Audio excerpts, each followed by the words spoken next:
Alright, so it's time to get our chickens ready for the winter. I'm going to just tell you a few quick things that we're going to do here in North Texas. Most of everybody watching this is probably north of us, so y'all get much colder than we do. We don't get that cold here, so there's not a lot we really need to do. We more worry about the heat in the summer here, but it's going to be pretty simple for us to keep them warm in the winter here.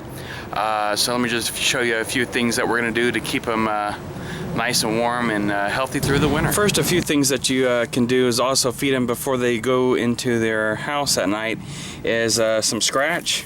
Here we have some scratch. This is actually non-GMO.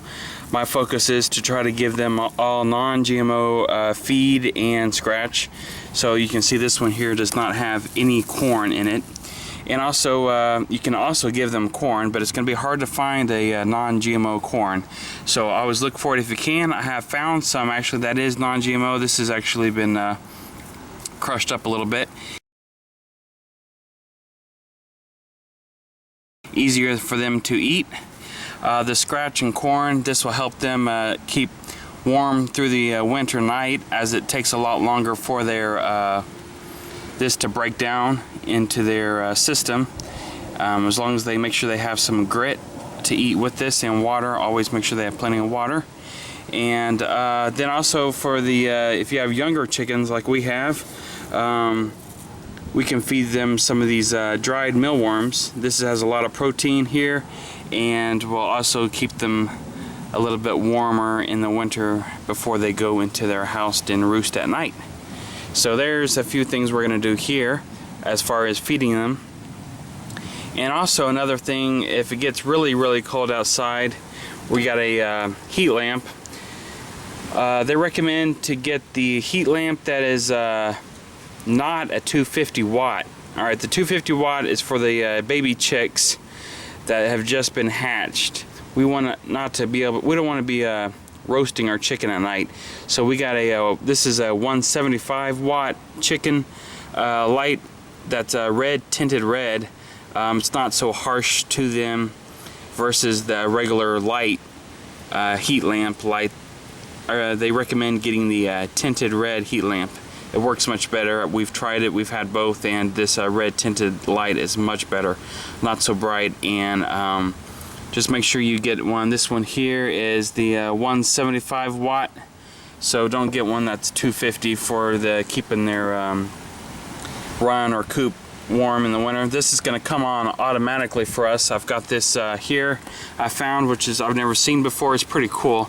This is a thermostat controlled outlet. It's going to come on at 35 degrees, it says, and automatically turn off at 45 degrees. So once it gets below a certain temperature, this heat lamp will kick on automatically for us and turn off automatically for us, which will save us a lot of energy.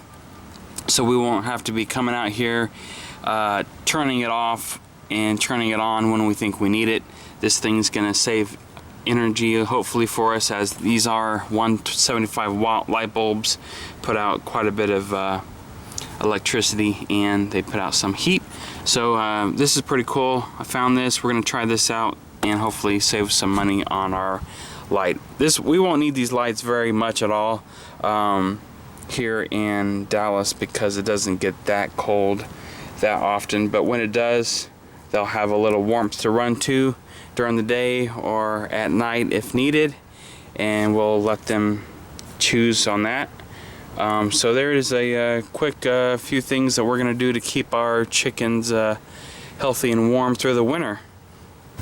Now, as far as water is concerned in the winter time, it will freeze. The whole bowl up here will not freeze, but this water around the bottom here will freeze if it gets below freezing for very long. But it's going to be mostly at night here in Dallas when it freezes anyways, and they will be in their actual house sleeping, and they don't drink or eat at night when they're sleeping. It's pitch black, they can't see in the dark. So well, most likely we change their water every day anyways, so it's no big deal. We'll bring this in at night and give them fresh water in the morning, and they'll have fresh thawed water and it won't freeze. They have some other heating waterers that you can get, and other items we'll see how it works through us for this first winter, and see if we really need to get something like that. So that's what we're going to do for the water through the winter. Another thing to keep them warm at night in their house is make sure you have plenty of bedding, so they can get warm. You'll notice they'll snuggle up together and all keep warm, and they've had their feast before bedtime. They'll snuggle together. They got plenty of bedding. If needed, the heat light will be on to keep the temperature up in the air a little bit, make sure there's no drafts, and they'll be happy through the winter. So make sure there's plenty of bedding.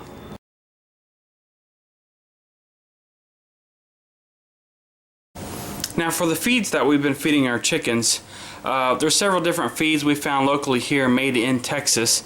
This one we've been feeding for a while, since they've been babies, Texas Natural Feeds.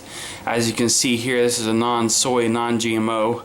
It's actually made out of, I think, mostly peanuts. But this is the scratch here that we've been using. We ran out of feed, so I went to another store here locally, and this is also a soy-free, non-GMO feed. This is another brand here. This one's actually made in Fredericksburg, Texas, as you can see. So there's several varieties of feed to use. There's also an organic chicken feed that you can get, but it's just ridiculously pricey. So this stuff's the second best choice. And then of course you can get your cheap stuff at your local feed place or Tractor Supply that is mostly made out of soy and corn. These here are not. So these are the kind of feed that we're feeding our chickens, trying to get the best quality feed we can without sacrificing too much money.